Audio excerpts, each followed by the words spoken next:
हिंद साथियों, सभी का हार्दिक स्वागत है रेनबो गुरु यूट्यूब चैनल पर। और प्यारे विद्यार्थियों, आज हम आपके भारत के संवैधानिक विकास का दूसरा टेस्ट लेने जा रहे हैं, तो सभी लोग तैयार हो जाइए। टोटल 20 सवाल आपको इसमें दिए जाएंगे और प्रत्येक प्रश्न के लिए आपको 10 सेकंड का समय दिया जाएगा। तो बिना किसी देरी के हम शुरू करते हैं आज का टेस्ट नंबर 2। तो चलिए बच्चा, सवाल नंबर पहला आपकी स्क्रीन पर ये रहा। बहुत ही इंपॉर्टेंट प्रश्नों को मैंने यहां पर रखा है, ठीक है। आइए, सवाल नंबर पहला आपकी स्क्रीन पर ये रहा और 4 आंसर उसके ये रहे। 10 सेकंड का समय आपको मिलेगा, इस बात को आप ना भूलिएगा। किसने कहा था संविधान सभा कांग्रेस थी और कांग्रेस भारत था? Winston Churchill, Lord Mountbatten, CR एटली या ऑस्टिन? 10 सेकंड का समय आपका शुरू होता है अब।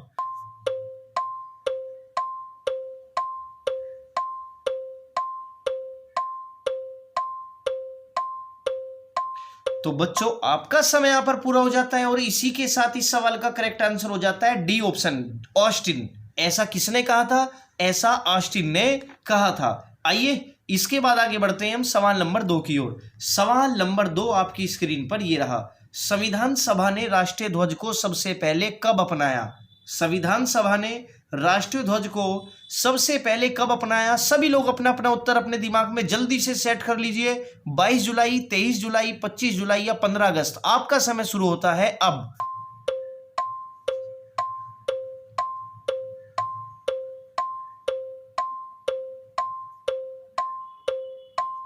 तो बच्चों, यहां पर आपका समय समाप्त हो जाता है और जिस किसी का भी आंसर ए है 22 जुलाई 1947, उसका बिल्कुल करेक्ट हो जाता है। सवाल नंबर 2 का सही आंसर है 22 जुलाई 1947। जी हां, 22 जुलाई 1947 को राष्ट्रीय ध्वज को संविधान सभा ने अपनाया था।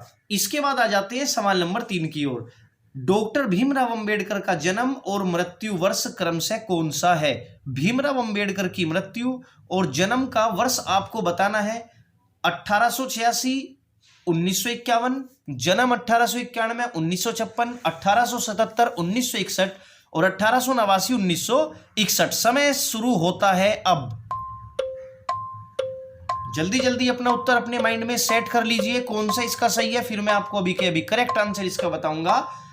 और बच्चों, आपका समय यहां पर समाप्त हो जाता है और इस सवाल का करेक्ट आंसर हो जाता है बी। 1891 में जन्म और 1956 में उनकी मृत्यु हुई थी। 1891 में जन्म और 1956 में उनकी मृत्यु हुई थी।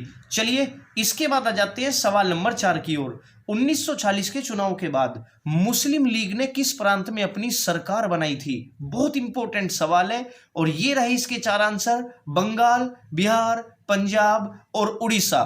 ध्यान से सुन लीजिए, समय शुरू होता है अब। अपना अपना उत्तर अपने दिमाग में जल्दी से सभी विद्यार्थी सेट कर लीजिए। बंगाल, बिहार, पंजाब या उड़ीसा? और इसी के साथ आपका समय समाप्त हो जाता है।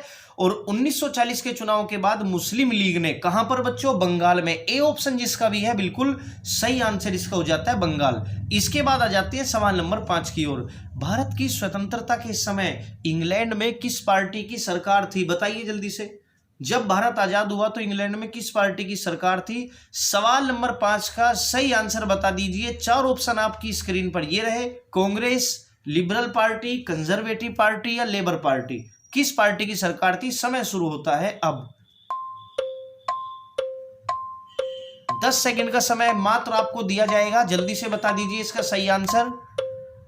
और प्यारे बच्चों, आपका समय यहां पर समाप्त हो जाता है। इसका करेक्ट आंसर है लेबर पार्टी। जी हां, लेबर पार्टी की सरकार उस समय पर इंग्लैंड में या ब्रिटेन में आपकी हुआ करती थी। ठीक है जी, लेबर पार्टी की सरकार थी। सवाल नंबर 6 आपका ये रहा। कैबिनेट मिशन दिल्ली कब पहुंचा? बहुत इंपॉर्टेंट सवाल यहां पर यह हो जाता है। कैबिनेट मिशन दिल्ली कब पहुंचा? 4 आंसर आपकी स्क्रीन पर ये रहे। 20 मार्च, 22 मार्च, 26 मार्च या 24 मार्च 1946। और आपका समय शुरू होता है अब। जल्दी से अपना आंसर अपने दिमाग में सेट कर लीजिए।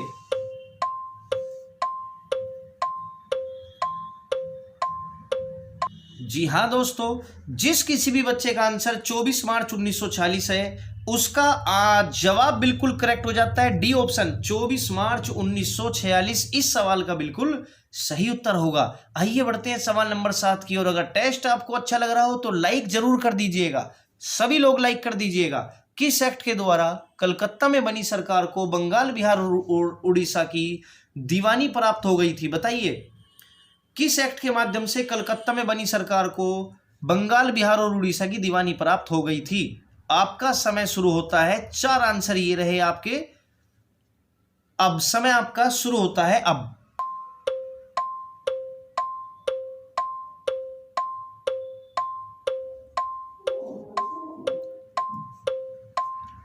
चलिए प्यारे बच्चों, तो समय आपका समाप्त हो जाता है और इस सवाल का करेक्ट आंसर हो जाता है D option, act of settlement 1781। D option इस सवाल का जिसने भी सोचा था बिल्कुल करेक्ट जवाब उस बच्चे का था। आइए सवाल नंबर 8 की ओर। किस एक्ट के माध्यम से कंपनी के कर्मचारियों को उपहार लेने पर प्रतिबंध लगा दिया गया और गवर्नर जनरल की परिषद की संख्या 4 से घटाकर 3 कर दी गई? ऐसा किस एक्ट में कहा गया था? आपका समय शुरू होता है अब। सभी लोग अपना अपना उत्तर सेट कर लीजिए अपने दिमाग में। कमेंट करना चाहते हो कमेंट कर दीजिए, जल्दी से बताइएगा सही आंसर क्या होगा इसका। तो प्यारे विद्यार्थियों, आपका समय यहां पर समाप्त हो जाता है और इस सवाल का सही आंसर हो जाता है 1784 का पिट्स इंडिया एक्ट, यानी कि ऑप्शन नंबर डी, जिसका भी था बिल्कुल करेक्ट है। बहुत अच्छे, ऐसी मेहनत करते रहिए। आगे आते हैं इसी के साथ सवाल नंबर 9 की ओर। बिना किसी देरी के अपना टेस्ट जल्दी से जल्दी हम समाप्त करेंगे। देखो, भारत में आकर बसने तथा व्यापार करने के लिए आने वाले अंग्रेजों को लाइसेंस लेना किस अधिनियम या किस चार्टर या किस राजलेख के द्वारा अनिवार्य कर दिया गया था? अगर भारत में बसना है और भारत में अंग्रेजों को व्यापार करना है तो लाइसेंस के बिना नहीं होगा। ऐसा मतलब लाइसेंस उसको जरूर लेना पड़ेगा। ऐसा किस अधिनियम के द्वारा या किस चार्टर के द्वारा कर दिया गया था? तो 4 ऑप्शन आपकी स्क्रीन पर ये रहे। जल्दी से कमेंट करके सही आंसर अपना बता दीजिए। 1813, 1793 का चार्टर, 1833 का चार्टर और 1843 का चार्टर। बताइए सही आंसर क्या होगा। समय आपका शुरू होता है अब।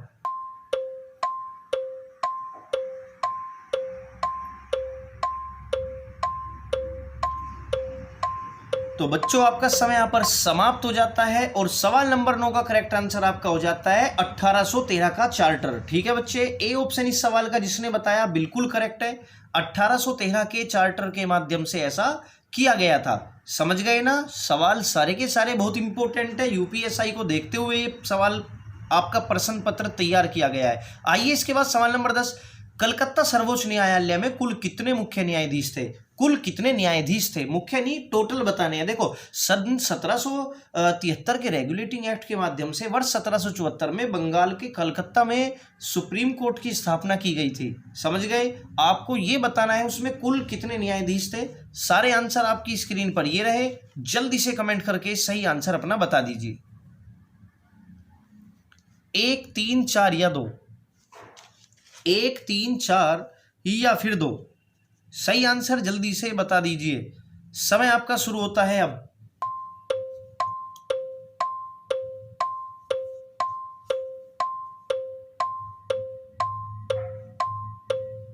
चलिए, तो प्यारे विद्यार्थियों, इस सवाल का करेक्ट आंसर आपका हो जाता है 4। सर्वोच्च कलकत्ता सुप्रीम कोर्ट में टोटल 4 न्यायाधीश थे। टोटल कितने न्यायाधीश थे? टोटल 4 न्यायाधीश थे, जिनमें से एलिजाह इम्पे तो मुख्य न्यायाधीश थे, जबकि 3 और थे न्यायाधीश। उनका नाम है चैम्बर्स, लिमेंस्टर और हाइड। फिर से बता देता हूं, कलकत्ता सुप्रीम कोर्ट में टोटल 4 न्यायाधीश थे, जिनमें से एक तो मुख्य था जिनका नाम था सर एलिजा इम्पे, और बाकी के 3 और न्यायाधीश थे जिनका नाम था चैम्बर्स, लिमेंस्टर और हाइड। तो टोटल पूछा है तो उत्तर 4 आपको लगा देना है। इसके बाद आते हैं सवाल नंबर 11 की ओर। तो चलिए, अब हम आ जाते हैं सवाल नंबर 11 की ओर। सवाल नंबर 11 आपकी स्क्रीन पर लग चुका है। तो देखिए, कंपनी के मामले में ब्रिटिश सरकार का पहली बार नियंत्रण कब स्थापित हुआ? ये वाला सवाल बड़ा ही इंपॉर्टेंट सवाल है, ध्यान से सुन लीजिएगा।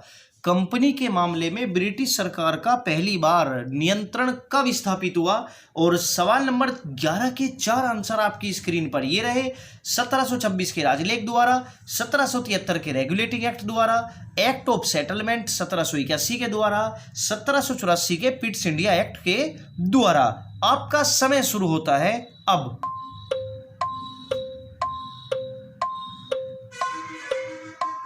जल्दी से एक सही जवाब अपना बता दीजिएगा और समय समाप्त हो जाता है आपका। इसका जिस भी विद्यार्थी ने इसका डी ऑप्शन सोचा था बिल्कुल करेक्ट है। 1784 के पिट्स इंडिया एक्ट के द्वारा ही ऐसा हुआ था। चलिए आगे आते हैं बिना किसी देरी के सवाल नंबर 12 की ओर। नियंत्रक मंडल में कुल कितने सदस्य होते थे? जी हाँ, सवाल नंबर 12 स्क्रीन पर ये रहा और इसके 4 ऑप्शन ये रहे 8, 10, 4 या 6। समय शुरू होता है अब। जल्दी से अपना अपना सही आंसर बता दीजिए। और बच्चों यहां पर आपका समय समाप्त हो जाता है। नियंत्रक मंडल में कुल कितने सदस्य होते थे? तो 6 सदस्य होते थे। डी ऑप्शन जिसने भी सोचा बिल्कुल सही सोचा। नियंत्रक मंडल में टोटल 6 सदस्य होते थे जिसका काम कंपनी के राजनीतिक कार्यों को संभालना हुआ करता था। आइए सवाल नंबर 13 की ओर। भारत शासन अधिनियम 1935 के अधीन फरवरी 1937 में कितने प्रांतों में प्रांतीय विधानमंडलों के चुनाव कराए गए थे? बड़ा इंपॉर्टेंट सवाल है। फिर से सवाल मैं बता देता हूं। भारत शासन अधिनियम 1935 के तहत फरवरी 1937 में कितने प्रांतों में प्रांतीय विधानमंडलों के चुनाव कराए गए थे? आपका समय शुरू होता है अब। ये रहे आपके 4 आंसर 11, 12, 13 या 10।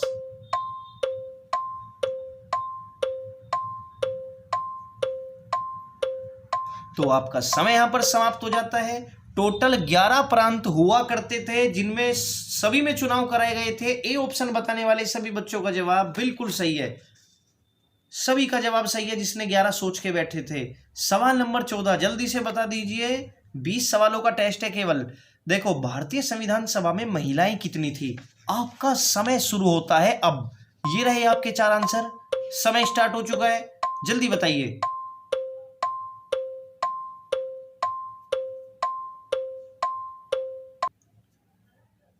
आपका समय यहां पर समाप्त हो जाता है। टोटल कितनी महिलाएं थी? तो भारतीय संविधान सभा में टोटल 15 महिलाएं थी। याद रखिएगा टोटल 15 महिलाएं थी। सवाल नंबर 15।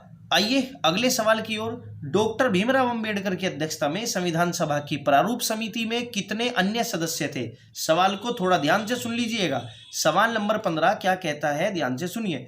डॉक्टर भीमराव अंबेडकर की अध्यक्षता में संविधान सभा की प्रारूप समिति में कितने अन्य सदस्य थे? 4 आंसर आपकी स्क्रीन पर ये रहे 7, 5, 6 या 4। प्रारूप समिति में कितने अन्य सदस्य थे? ध्यान से सुन लीजिए। आपका समय शुरू होता है अब।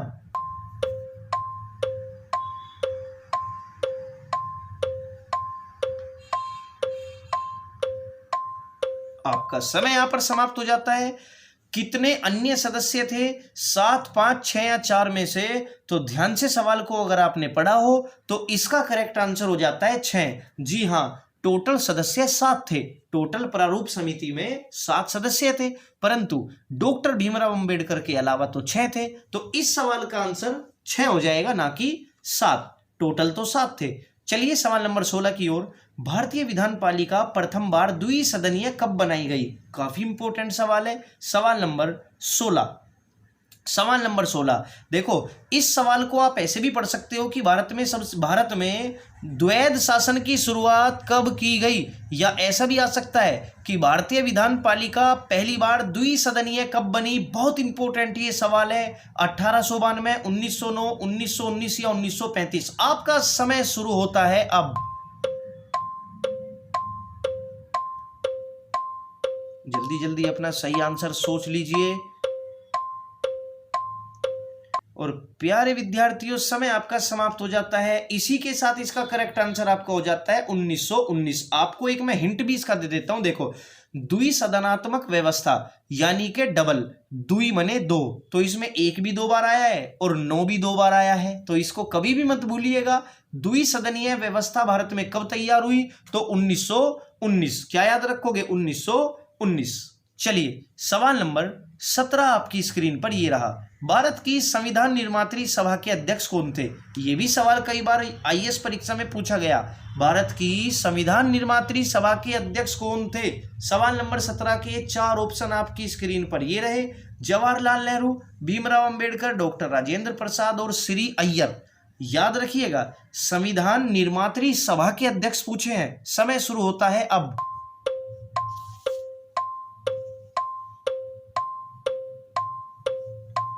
जल्दी से बताइएगा। तो बच्चों आपका समय यहां पर समाप्त हो जाता है और इसी के साथ सवाल नंबर 17 का करेक्ट आंसर हो जाता है डॉक्टर राजेंद्र प्रसाद। जिसने भी सी सोचा था बिल्कुल सही सोचा था। ऐसे ही मेहनत करते रहिए, आगे बढ़ते रहिए। चलिए आगे आ जाते हैं सवाल नंबर 18 की ओर। संविधान के प्रारूप पर कुल कितने वाचन हुए? ज्यादा समय न लेते हुए जल्दी जल्दी टेस्ट को हम अपने को समाप्त कर लेंगे। संविधान के प्रारूप पर कुल कितने वाचन हुए? 2, 5, 4 या 3? आपका समय शुरू होता है अब।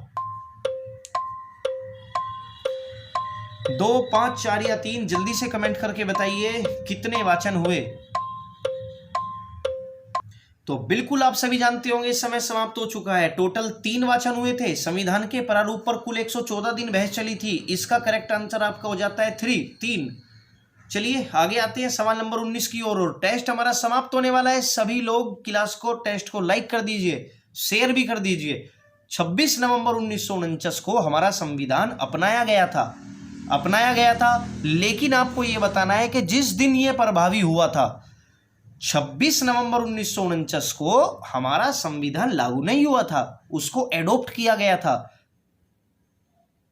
बताइए उस दिन कितने अनुच्छेद लागू कर दिए गए थे? 15, 18, 16 या 21?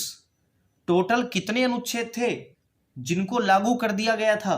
समय शुरू होता है अब।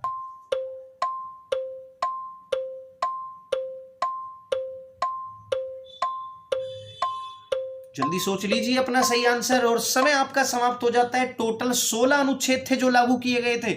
जिस किसी का भी 16 था बिल्कुल सही था, शाबाश। आइए सवाल नंबर 20 की ओर। आज के टेस्ट का अंतिम सवाल और बड़ा ही काम का सवाल है। संविधान सभा में अनुसूचित जनजाति के सदस्य कुल कितने थे? अनुसूचित जनजाति 26, 22, 33 या 44? आपका समय शुरू होता है अब।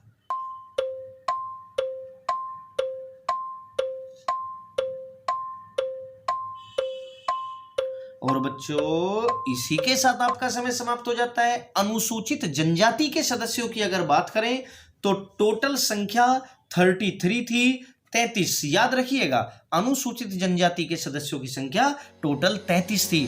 ठीक है बच्चे, आज का टेस्ट समाप्त हो जाता है। 20 सवाल हमारे समाप्त हो जाते हैं। टेस्ट कैसा लगा कमेंट करके जरूर बताया करो। और पहले वाला टेस्ट जिसने ना लगाया हो, टेस्ट नंबर 1 भी जरूर लगा लीजिएगा। ये टेस्ट नंबर 2 है। हमारे 2 टेस्ट इसमें पूरे हो चुके हैं। आपका कितना स्कोर आया कमेंट करके बताइएगा। जिसने चैनल सब्सक्राइब ना किया हो चैनल को भी सब्सक्राइब कर लीजिएगा और इस टेस्ट को अधिक से अधिक अपने दोस्तों के पास शेयर भी करिएगा। मिलते हैं अब हम अगले क्लास में। जय हिंद, जय भारत।